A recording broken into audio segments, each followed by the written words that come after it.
This is Rock That Doesn't Roll, the story of Christian music. I'm Andrew Gill, a music journalist who grew up listening to Christian rock. And I'm Leah Payne, a historian and author of God Gave Rock and Roll to You, a history of contemporary Christian music. And today we have an episode that's a little different than some of our other ones, but I believe it was created by an intervention from the modern Holy Spirit, which also known as the Instagram algorithm. I got a little video served up to me on my Reels from a guy named Nathan Evans Fox. It was a song called Hillbilly Hymn. And it was him and two other people in overalls standing in a backyard, probably in Nashville, singing this beautiful, amazing song that felt like it came from the dirt, that felt like it existed forever, all about God's liberating power. And I thought it was beautiful. And I loved the hashtag that it had, Yallidarity. When kingdom comes, I want for nothing. It's just a long table, a mess of beans and honey buns. The trucks are small, the trains are late. The men pick up their dinner plates, saying nobody sees it, the debts are paid. The guns are all for shooting clays. The guns are all for shooting clays. The guns are all for shooting clays. I started looking into this guy and I found some really interesting writing he had done and realized he had put out a lot of music, and I thought you'd be a great person to talk to on the show. I think you'll see why this is a good fit, even though he's not someone who's ever attempted to make it in the Christian music industry. That we know of. To be clear. That we know of. That we know of so far. So welcome to Rock That Doesn't Roll, Nathan. Thank you. It's good to be here. Are you surprised to be on a podcast about Christian rock? Or like, if you would have asked me at 17, I'd say, what's a podcast? But not be surprised at the other part. And now it's the roles have reversed. Fantastic. So you live in Nashville. Have you lived there for some time? Lived here. I've bounced around a good bit. Moved here in 2019. So okay. Like longer than some. It's interesting. Like now I'm meeting people and they're definitely fresher than me, and I feel like the grizzled vet. And then compared to everyone else, like I'm still green. Yeah. So do you have any experience with Christian music or Christian rock? Because if you live in Nashville at some point, I assume you've come across it, but I wondered if you had any personal experience with it. No, I mean, I wasn't allowed to llisten to secular music growing up. So, okay. Yeah. So, I have, my parents were also, they were subscribers to Sky Angel, and there was like a Christian MTV, and I can't remember what it's called. So I know Christian rock. Like I don't know what Sky Angel is. Can you guys tell me? Leah, do you know what Sky Angel is? Yeah, but I want to hear you say it. All right, Nathan, you tell us. It's Sky Angel is just like, it's like if Lifeway had their own satellite group. So like it's like direct TV for I think for people who are scared of the world, but for people who need to kind of control cultural programs. So how many channels are we talking about? Like 5, 10, 20? I want to think there were 20, and the one secular channel that we had was HGTV. Oh, I was going to guess Fox News, but no. Oh, actually, no, I take that back. Yeah, we did have Fox News. Yeah. Okay. Well, is that secular, Andrew? No. Yeah. So if you know Christian music, then can you, we want to get to your music, but can you give us some names of stuff that you enjoyed? Because that's the lane of this podcast. People will be really excited to know who you listen to. Yeah. I would say like there's still a couple that are like my faves, my go-tos. And it's interesting also considering their religious identity now. But like Pedro the Lion, David Bazan, I'm a stan. Me Without You, I've loved forever. I've started to get back into Mayhem and the Sons of Disaster, just to check back in every once, because it's just Southern fried metal, and it's just, honestly, the licks are so tasty. When I was a kid, I was obsessed with Under Oath, Beautiful Mistake, Beloved, from my home state, from North Carolina. Beloved was probably my favorite group growing up. Nice.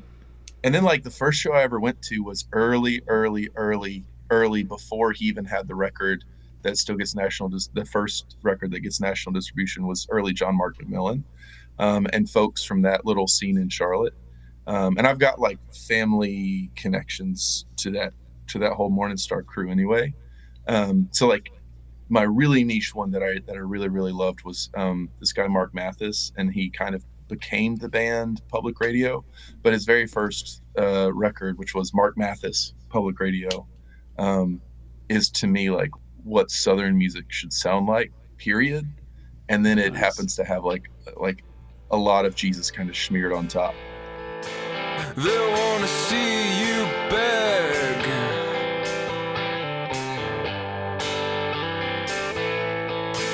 She's gotta walk that red line.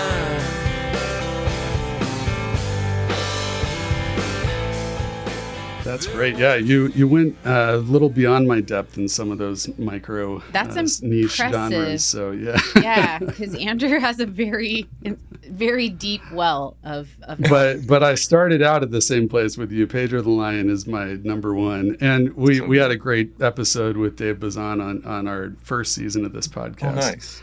And actually, when I heard your song "Hillbilly Hymn," it made me think of the thing that we've all taken away from that episode.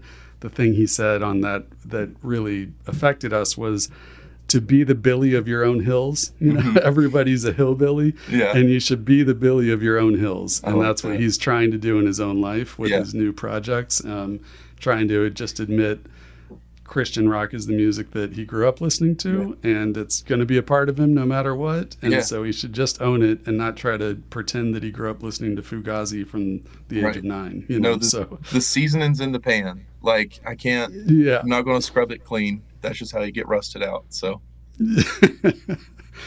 You really do have a way with words, and I really appreciate like what I've seen you saying on the internet, in your Substack, and in other interviews. I feel like you might articulate some of this country, because you identify as a country artist, not, you know, you're in Nashville, which is the home of both industries, but you identify as a country artist. Yeah. And I think no one's other than like Jason Isbell is like really kind of hit the nail on the head like you do, as far as the people I've consumed. So I know there's a lot of artists out there, but when did you kind of start thinking more deeply? Like, how did you approach music when you first started writing songs, and when did you sort of develop this really nuanced worldview? Because I feel like I'm Bill Murray at the beginning of Rushmore. Like, you seem like somebody who's got it all figured out. Like, can you tell me what's the secret?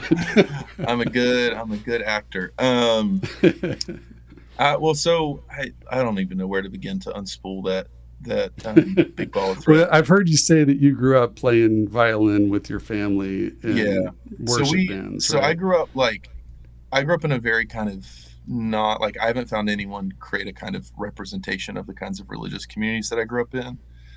We got a religious scholar here with Leah. She's got a PhD in this stuff. I've never seen an academic representation of where I grew up, and I would love if there is one. I'd be tickled to see what they pointed out.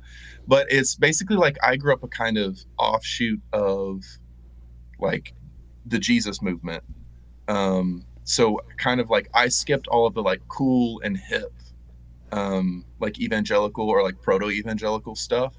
And it's like very movement based. It's the closest thing to being kind of like a charismatic anarchist. It's kind of more correlated to like a Christian way of being New Age. So it's very like, we would go to church, but it was kind of more like, if we felt kind of moved to go there, it was really more about like home groups and going to like different kind of conferences and doing all kinds of just seeking out lots of like ecstatic experiences. So there was a lot of like fluidity in the kinds of communities that we would belong to. So we would go and see like, we spent a couple weeks up at Ruth Heflin's Pentecostal camp up in Virginia. We spent time at like black churches, like primitive Baptist black churches back home. We would spend time at different places where like the people that were leading these communities or leading these events were folks who had kind of returned from the colonial periphery. So they were folks who had been missionized to and were coming back to the kind of colonial core, but they were coming back with like all these kinds of like gold dust appearing on them and all these kinds of different charisms and things. And so we kind of just, there was a kind of like class and race fluidity that we had. It was still very much like white colonial Christianity. The theology was that, but the composition was very, very, very mixed. And so like some of that was really cool. Like some of that was really, just because I grew up kind of knowing everybody. And then also very harmful. But anyway, I started playing music with my family, doing that kind of stuff and helping plant churches and doing those kinds of home groups.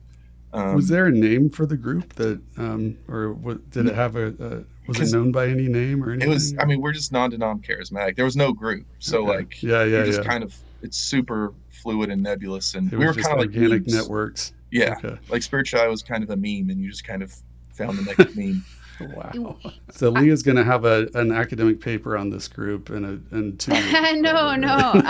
Well, what I appreciate about that, one of the kind of underlying things for me about the story of rock music is that it's so Pentecostal, like it's in its origins. It's racially transgressive. It's class. It's transgressive in terms of class, and it brings like rural Southern people's voices, to the world. But you're like several generations into that. And I grew up in a West Coast charismatic congregation that was very hippie. It was a denomination, but I hear a lot of the echoes of my childhood, in that story. But what's fascinating is the number of musicians, poor Andrew, the number of musicians who are from that background in some kind of way. Almost every single person we've interviewed, actually. I'm trying to think of, there are actually not that many exceptions. They have some sort of charismatic or Pentecostal background. And I think that's because for charismatics and Pentecostals, music is the sacrament. Like, yes. You can have a meeting. I was arguing with a Pentecostal theologian about this because he's like, no, preaching. I'm like, no, that's not true. You can have a Pentecostal meeting without a sermon any day of the week, but you cannot have a Pentecostal sermon without music, right? Like, well, even the core term, of it. The title of Pentecostal theologian is like, so you're basically a Baptist who speaks in tongues. Like, you're not really about it. I would never say that, but I'm not saying it. I'm not saying it. Yeah, no. I mean, in terms of, is it like a actual discipline? I think it's a form of mysticism. There's a guy who wrote a book about it as like a form of mysticism that's like medieval. That's why Pentecostal and charismatic songs are like all lovey-dovey about God. It's like that's just what medieval people were doing hundreds of years ago. So it's not that weird, guys. But so anyway, I love that you shared that story, and I'm going to stop with the nerd talk here because we really want to hear more about your music. Can you talk about how how that background informs the stuff that you're creating now?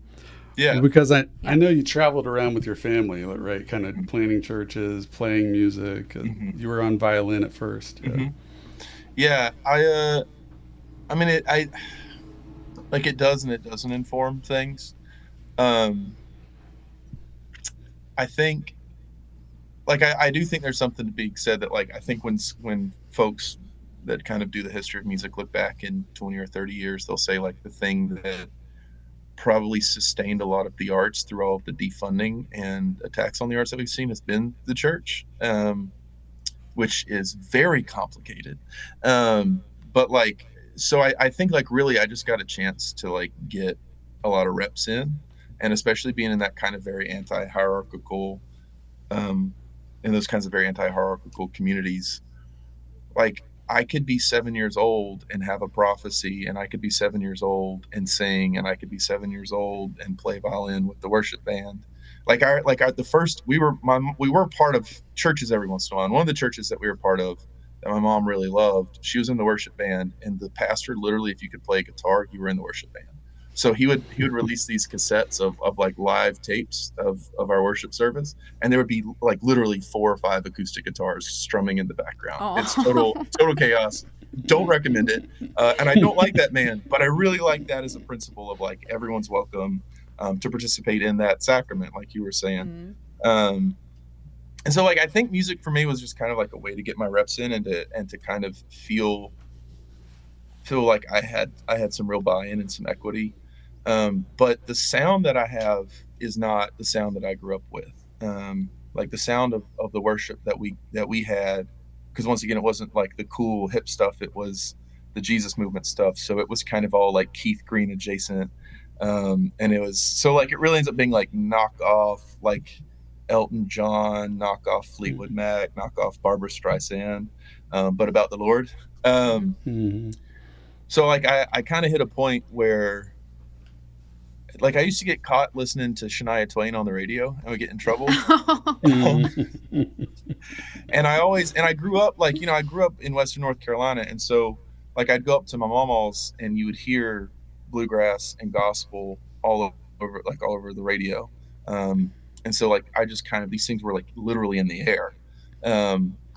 And so the kind of the twang in the vernacular has always been pretty organic for me. And so there kind of hit a point where I was writing music and I just kind of realized like, I've been going for this hyper expressive, just emotive thing. And I don't like it. And I feel lost in it.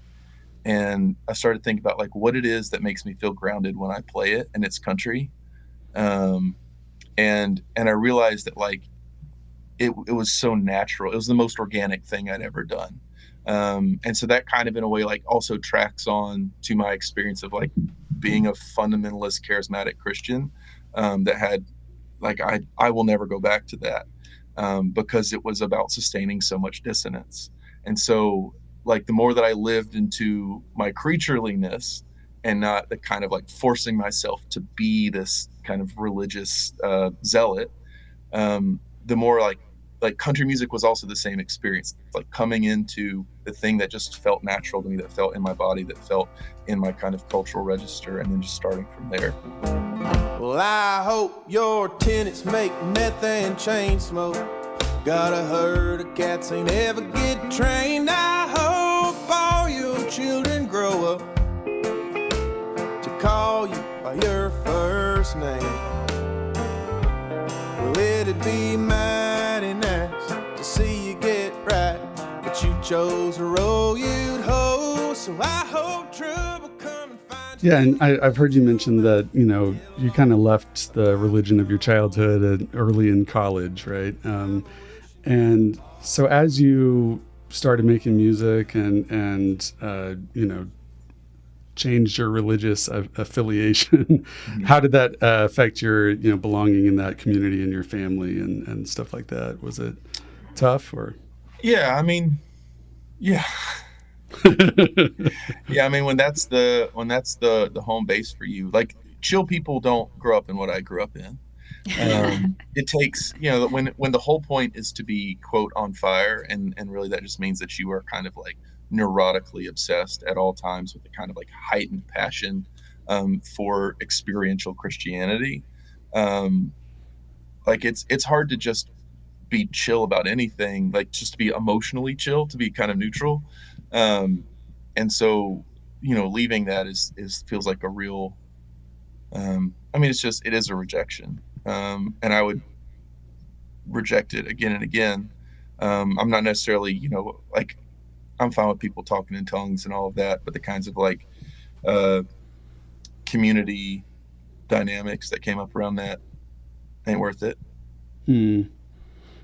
And so you started out writing when you made your switch. I assume you mean the emotive music was like hardcore or like loud? Or it was just kind of like, it's like worship music backwash is the best way I can say it. Like it wasn't quite hardcore, but it was doing a lot. Like a Me Without You song that wasn't finished or something. like Me Without You meets like butt rock meets like worship song, 1 5 6 4 chord progression stuff. Yeah. Nice. Yeah, and like also lyrically doing nothing. Like no meat on those bones. Mm-hmm. So when you started writing the country stuff that felt more like yourself, did you immediately incorporate religious imagery and that type of language in your lyrics, or did it take some time to like come back to that? I mean, I don't know. I think I don't even know. You can't hit undo on the things that you got. Hmm. There's no like control Z for your cultural scripts. Um, I don't think I was like pursuing talking about religion, but it was it was just like it was a mandatory part of my life. And so it was baked in. So it's like because our thing is we're talking about like what I was doing in my bedroom in college, like kind of writing these songs before I decided to do anything with them. Also because playing music in public felt um, like a liability because I'd been doing it in these very terrible church spaces. Hmm. And so it was something that was like I knew that I loved it. I knew that I had a real like commitment to it, and I enjoyed the craft and the practice of it, but I didn't really know what I wanted to do with it or how to get there. Um, so I mean, there's probably a lot in there. I think in more recent years, like I've started to really reclaim it uh, because I think like a lot of religious language is a really great shorthand. Like Hmm.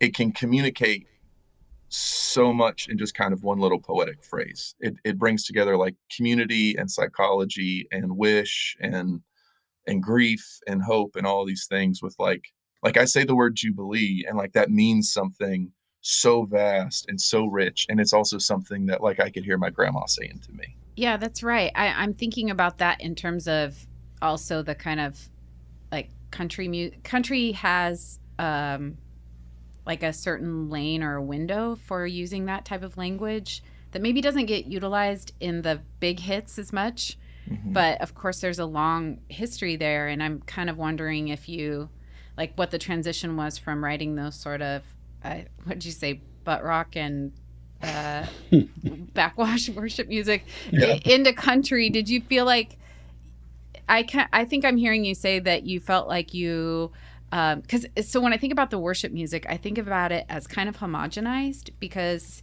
it was transnational, but like a national kind of sound. Like Jesus Yeah. movement stuff is mostly West Coast, so you were raised in the South, but you were like kind of Hmm. in this kind. And then if you're going back to your grandma's music, Hmm. in some ways, it's like a more regional like identity. So did you feel like you were like, did country give you a special place to think theologically that maybe Christian, like that kind of Christian music didn't? And did it feel like you were like kind of coming back to like a more original form of yourself?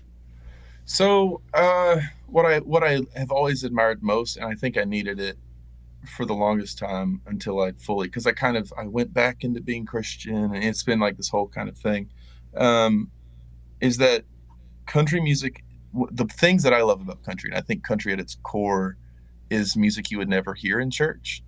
Like there's nothing, especially if we're comparing it to like the kind of like the like worship music that we have now, which is very like washy and kind of it's kind of anthemic and all this. And country music is so happy to be small and trashy, and the notes don't make you feel like you're staring into the vastness of God's face. It just makes you feel like you're just a little critter, grubbing around in the dirt for a treat.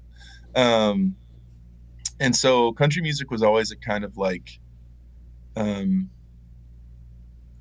like it was a space for me to kind of like unlearn thinking theologically in a way, and to just kind of come into my own body and to accept, like, honestly, I don't mean to, this sounds so pretentious to say, but I think to like accept like how radical my finitude is, Mm. and that I don't need things to last forever. I don't need to feel like I'm tapped into eternity, but I can accept the smallness of things and the provinciality of things.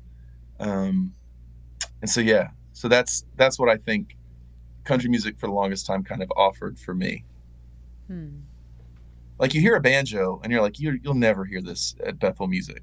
Like not just a straight, not a You straight say nine note. that. You No, say I look, that. I was there when John Mark brought banjo into all of it, but even then you wouldn't hear like a good, An you wouldn't hear actual. banjo like it's supposed to be played. They can't just Right, right, accept that right, the right. notes just die.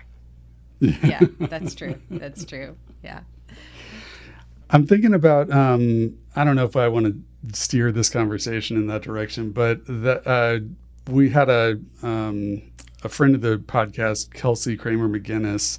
She writes about music and worship music for Christianity Today, and she kind of coined this term barstool conversion rock to describe like Brandon Lake, the kind of stadium rock, dude bro, hard fought hallelujah, and you know, these songs that are like tearing up the mainstream charts, and are like, you know, kind of like, I don't know, bringing Hozier to the South or something. You know, like they're like the children of Take Me to Church. They're Take Me to Youth Group.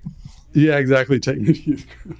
But they're it's like, a very you know, different thing you get there. But anyway, keep going. Yeah, but these are guys who talk about their, you know, past issues with addiction and, you know, drink. And it's not like a completely whitewashed, but I think I heard your Hillbilly Hymn around the same time that I first heard that Hard Fought Hallelujah. And I mean, if we could compare the two, you know, you have so many particulars, you know, when the Lord come back, won't be no cops, you know, like, that's what my kid knows the song as, by the way. She's 2 years old and she says, play Dad-Dad's song. I'm like, which one? She says, be no cop. Oh. Be no cops. When the Lord comes back, ain't gonna be no cops. You can cook your own, you can smoke your crops. All the boys gonna wear the pretty things. When the Lord comes back, ain't gotta prove a thing. When the Lord comes back, I'm gonna drive real slow, gonna go wherever the Spirit goes, gonna dog pedal and talk and cuss. Well, ain't no boss gonna make a fuss. When the Lord comes back, I'm gonna drive real slow. Every line of it is particular and, you know, physical and finite, you know, where like Brandon Lake's just all about this. I'm giving my praise to this, you know, invisible celestial being, and it's just all grandiose. And I don't know what to make of this, like having so much commercial success, and what does it really mean about like the state of what Christians or people in these churches are looking for? Because I would love to sing Hillbilly Hymn in my church, you know, like that's, yeah. And it's been done in a couple progressive congregations, I found out. Oh, very nice. I got a picture of somebody putting cigarettes and okra on the altar. And they took the cigarettes out and gave them to some unhoused folks in the community, which was that was the whole intention of like sharing cigarettes. It's like normally people ask you to bum one, need one. When the Lord comes back, I do my best to share my okra and cigarettes, break every law. I can't respect leave some tall grass for all the critters rest. When the Lord... I don't know if this is where you want to go, but this touches on something that I think is like kind of an alarming trend in Christianity and American Christianity and in kind of imperial Christianity, is the development of kind of ethnocentric Christianities. Like people are really getting into Catholicism, and that's, you know, because of look, I had a Catholic wedding. I married a Roman Catholic. Like this is not like some Southern anti-Catholic stuff. There's a specific tradition within Catholicism that like people are like, well, it's kind of about like Latinizing Christianity and being loyal to Rome and kind of reclaiming the like kind of the hard masculinity. Right, the J.D. Vance type of Catholic converts. Yeah, and you see this also with folks who are like grew up evangelical and are moving to Greek and Russian Orthodox, and it's so that they can inscribe like culture wars and whiteness and all these things that I don't even think really fit that neatly into Greek and Russian Orthodoxy, but they can do it just enough. And so like I worry about bringing cultural particularity into church music, just specifically because of the kind of era of Christian nationalism we're in. So part of what I think hopefully makes my song a little bit offensive to the right people, is that like, I want you to know that like, if you give a shit about Jubilee, then like, it's going to look like sharing your cigarettes with someone. It's going to look like police abolition. It's going to look like debt relief. Like these things that people can't actually, like, it's not going to be God coming through the clouds and everything's good. There's going to be practices to it and things that are going to have to change socially that we're going to have to commit to.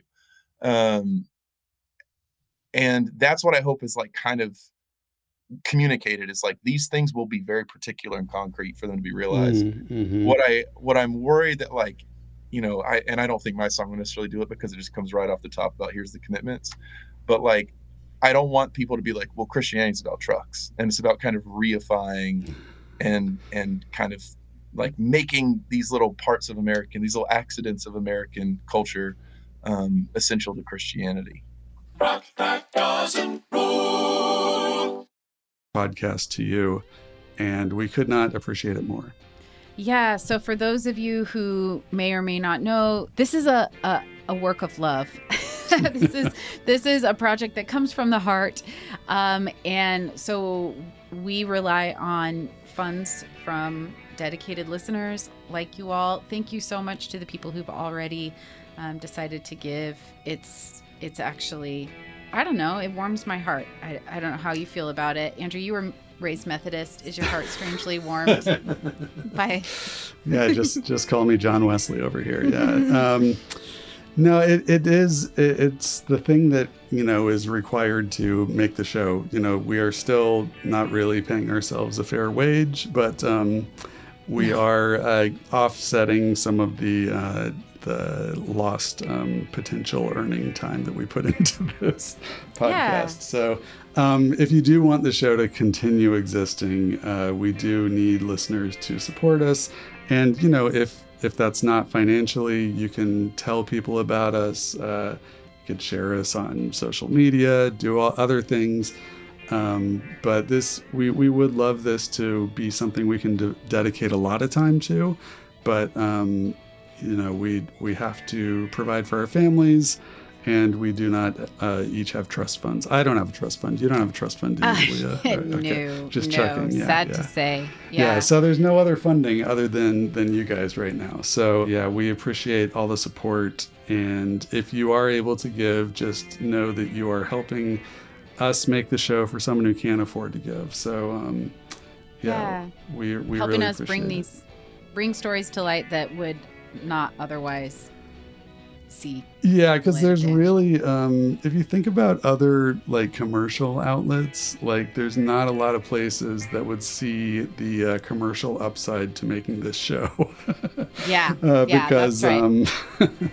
It's not exactly making people want to buy products or do other capitalist commercial type things. But we do think it's really important. And so if you agree and have the means, please support us. Patreon.com/RTDR. Thank you so much, everyone. Hey, Rock That Doesn't Roll listeners, we want to let you know about an event coming up in October called Theology Beer Camp. It's October 16th to 18th in St. Paul, Minnesota. I'm really excited about this because it brings together a lot of my favorite things. I'm not really a beer drinker. I feel like I shouldn't say that. But what I really like to do is hang out with people and talk about theology and religion in public life with a lot of really smart people and think about culture, because really our podcast is about religion and culture. I think in the spirit of those comparison charts, if you like Rock That Doesn't Roll, you'll love Theology Beer Camp, I think is a pretty safe thing to say. I think there's a pretty good chance that you would.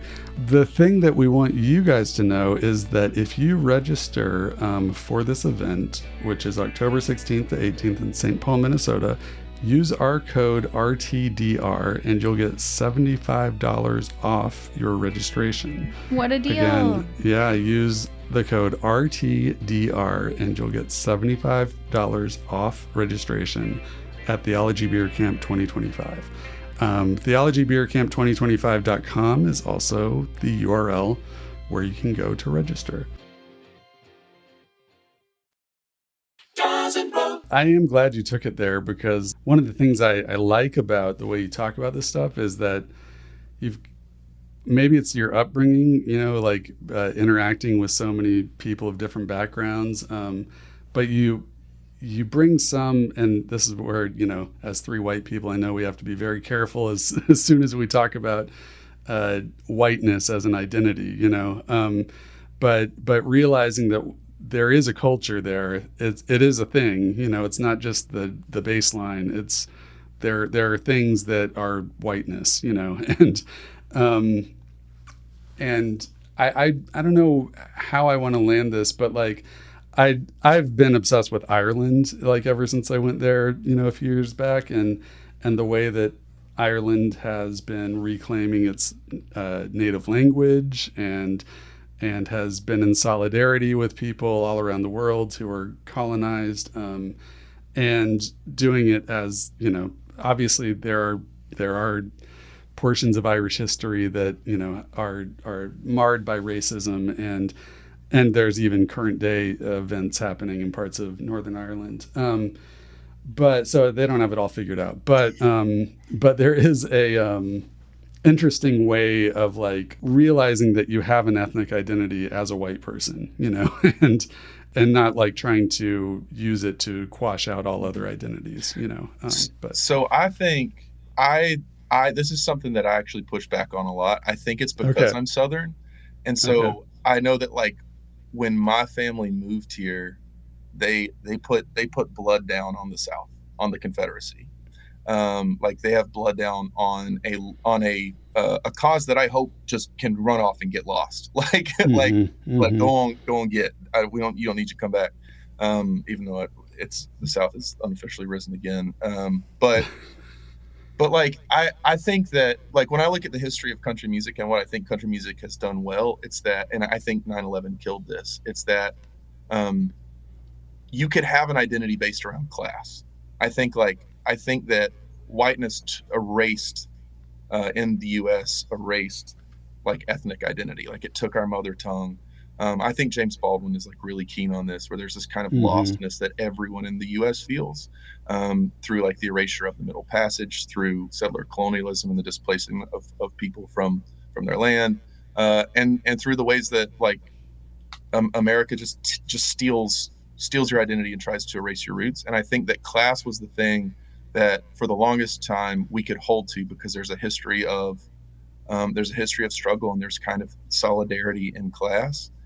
And I think the thing that is getting eroded is through propaganda and through the kind of ways that the world just kind of labor has been torn under and things like that, where it's just harder and harder to identify with class. And so folks often mistake the language of class for the language of whiteness. Like I think that's what people love about J.D. Vance and about a lot of these MAGA grifters, is that they feel the pains of class, but the only thing that they can pinpoint for like where those pains come from, and their hope and their salvific hopes is their whiteness. And so I think that's like one of the tensions in country music, is finding ways of like reclaiming that class identity, because I do think at the end of the day we're just white trash. Like we're just washed up here. We're just washed up here. It's interesting because even presuming that country is in origin white is Right. of course not It's not even historically true. Yeah, correct. right, Yeah. right. So it's really interesting. But of course, very quickly, you know, after recorded music started to sell, it became associated with whiteness, not unlike stadium rock, which is the so-called like homogenized form of worship music that's the most popular in, I think it's worth saying, increasingly multi-ethnic mega churches. Yes. So all of this is so complex. I'm just I'm reflecting on this. But one thing I was thinking about was in religious studies, there's this kind of famous joke that says, like in South and Central America, in like Catholic theology took a turn toward the poor through liberation theology, and the poor took a turn toward Pentecostalism. So like the story is about like a certain like class of folks imagining themselves to be representing a certain group, and then that group making a different choice, which makes me think a lot about, I'm applying that to like the conversation about our national politic, you know, like there's this idea that like what it means to represent the working class what it means to or impoverished communities, like who does that best. And I'm thinking about your music, it really wrestles with that, because like the historic affect of that is like from an impoverished community. But I'm listening to you talk and you're a very educated person and you went to college, right? I am too, by the way. I'm raised in a like first generation, so that's not in any way like a dig, but it's I'm wrestling with that too,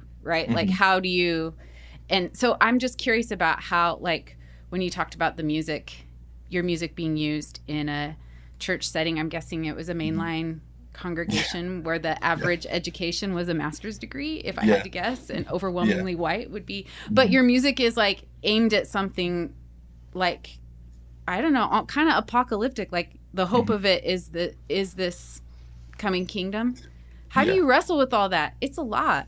Yeah. Well, the good news is I make country music. So you're not making church music. Yeah. I'm not making church music, and I'm not like I'm convening whoever likes twang. And so I find a lot of like hope in the like I think country music, when it's done right, is music of the periphery. And so twang is just kind of peripheral. And so like starting there, I mean, that's what Yallidarity means to me. It's just like everybody's got their twang, embrace that, be the Billy of your own hills. And, you know, there's folks who have education, there's folks who don't. I think it's unfortunate that in our kind of like in our culture that's so heavily propagandized, and we've had politicians in our textbooks for so long, that to know the history of Appalachia, to know the history of Coal Creek, to know the history of the Laurier Mill strike is like I have a master's degree. I mean, I went to seminary. I don't know how good that is or not, but like I have a lot of student debt just to reclaim my history, because the people that were in the textbooks decided that you had to have access to all of this capital, and that you had to be able to take on debt, and you had to be able to lose. I mean, I lost my accent for years. You know what I mean? Like you have to be able to go and be a part of white collar culture and do all of that code switching. And I use that term lightly because I'm white, right? So like what code switching looks like to me is not, I'm not the one that's like got to champion it, but you've got to learn to do all these kinds of things in order to just to remember and to like be able to place the reasons that like my family moved to Western North Carolina, to be able to place like to be able to put a name to the kinds of like intergenerational pain that my family has felt, that can be traced directly back to the interventions of Uncle Sam, both at home and abroad.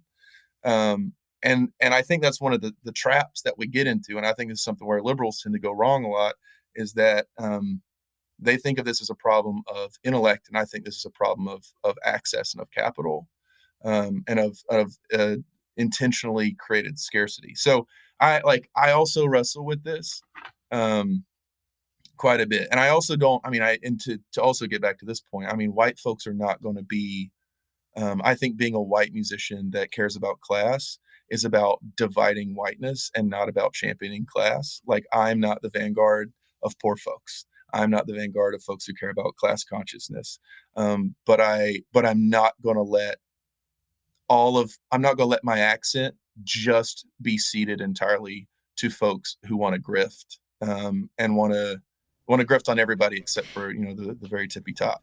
Can you, okay, so I was just listening to Anne Helen Peterson, her podcast, and she was talking about language in the United States. It was really interesting. And they had like a hypothetical question about if could Jeff Foxworthy be a brain surgeon? And the linguist was like, no, because he would have to like ditch that accent. Like you couldn't go into a surgery sounding like him. Yeah. And so I want to know, was there a moment when you just made a conscious decision to be like, because I'm working class, but I was raised in Oregon. And so I have like a TV accent, which is like a natural thing. But did you like, was there a moment where you were like, you know what, this is who I am. I'm going to, and how did you reclaim that? Because that seems like it'd be complicated for you to do. To be very honest, getting rid of my religion was a big part of that. Because I think, I don't know, I think just for me personally, like it put me in contact with a lot of like, while it plugged me in with a lot of folks, So like you would meet you would meet. It was kind of like classless in the way that like The Bachelorette is, where you get the person who's like, I'm an influencer, which means that I just like I've been shuffling around the internet, and then you get the person who's like, I'm a doctor. And so I think it like kind of obscured my sense of like where I was, and made me kind of think like I had to make sense to certain people. Part of that is also that like when I went to seminary, I mean, I went to like pretty decent little seminaries, and so I brushed shoulders with academia, and I went to school in New York City too. So like I remember moving up there. This was before if I would have gone 2 years later, I would have been the hottest guy in New York. But I left my Carhartt jacket at home because I was like, I don't want them to think that I'm a certain kind of person, even though I am. But it just comes with so many misconceptions, and like no one will take you seriously. And so, yeah, I think just kind of off ramping from all the kinds of social circles that religion put me in contact with, just kind of made me like, this is who I am. And and the other thing about this is that you can't get away from your accent. As much as you try to suppress it, it still comes out. And I would get like, I'd have like 2 drinks and I'd be saying like bowl and all and y'all, I just it all come out. And so it's also just like, I can just tell people to go away, leave me alone, which is also my culture. That's hillbilly stuff. Just leave me alone and be a little prickly. And I feel more relaxed doing that. Because the other thing is, it ends up putting you in contact with people who also share an accent, who also share a kind of particularity that like gets a little stigmatized. And so it's like, I kind of realize that like at some point I'm choosing to erase parts of myself to be in solidarity with people who are trying to position themselves above me on the ladder, instead of trying to position myself with my peers and with folks who also need the relative privilege that I've got too. What are your next plans? Like, I've heard you talk about an album you were working on, but then that was before Hillbilly Hymn kind of went viral. Is that, what happened with that? Yeah, it's viral. It's not like, I didn't get like, you saw Nathan Evans Fox. It's not Nathan Evans Big, the guy that did the sea shanties. Oh yeah. I was thinking of that guy, that I Have One Daughter guy too. That song's been stuck in my head all summer. Have one daughter. Oh my gosh, that's a hit. It's so crazy. Okay, anyway, keep going. So I've got a record coming out in May. Before this song even blew up, I was talking with Free Dirt Records, and so I ended up signing with them. They're like an indie kind of folk, old time adjacent label. I think I might be the most country person they've signed with, but they're great. I mean, they do super, like, a lot of their artists are just super tapped in with like their kind of political consciousness and make like fun interventions on the genre. So I'm releasing that in May, so I'll be putting out singles in a little bit and then figuring out touring and all that kind of stuff. All right, so you're scheduled all the way to 2026. Plans. Okay, cool. And then I'm already starting to think about my next record. I think somebody needs to do like feral indie Muscadine Bloodline JJ Cale. Like bring all those things together. Nice. Okay. Yeah. Well, I'll be listening. Yeah, for sure. Great. Thank you so much for joining us, Nathan. It was really great to chat with you, and that was wide ranging. We went all over the place. Yeah. Thank you. NathanEvanFox.com, is that the best place for people to go? Yeah, Instagram. I'm trying to get my Substack up too. Nice. TikTok. Yeah, it's quite good. Good read, I will tell you, as a subscriber. Substack is like scrapbooking. It's like a thing that I try to start and then I can never follow through on. So I'm always happy to follow active folks. I always have a tab open for a thing I'm trying to write for this podcast, and then it's the last thing on the to-do list. So it doesn't always happen. I'm working with my friend Lizzie No, who is a country artist as well, on a podcast. I think we're calling it Yallidarity Social Club. Yallidarity. Yeah.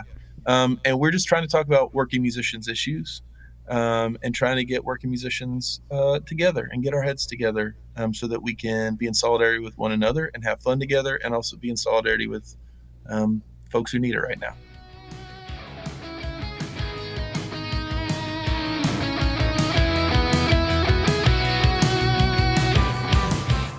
Thanks for listening. You can find more information on Nathan Evans Fox at nathanevansfox.com. And, he pointed you to a few other things in our outro there.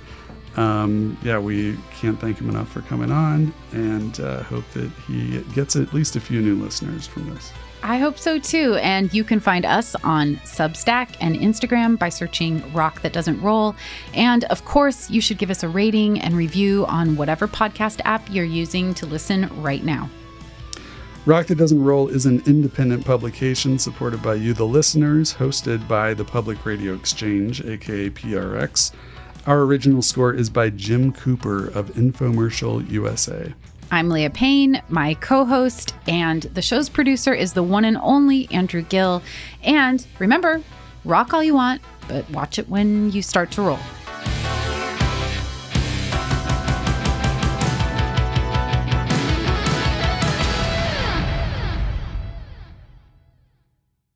Thanks so much for listening to this entire episode all the way to the end. Give yourself a pat on the back. And if you enjoy the show this much, consider becoming a Patreon member at patreon.com/RTDR.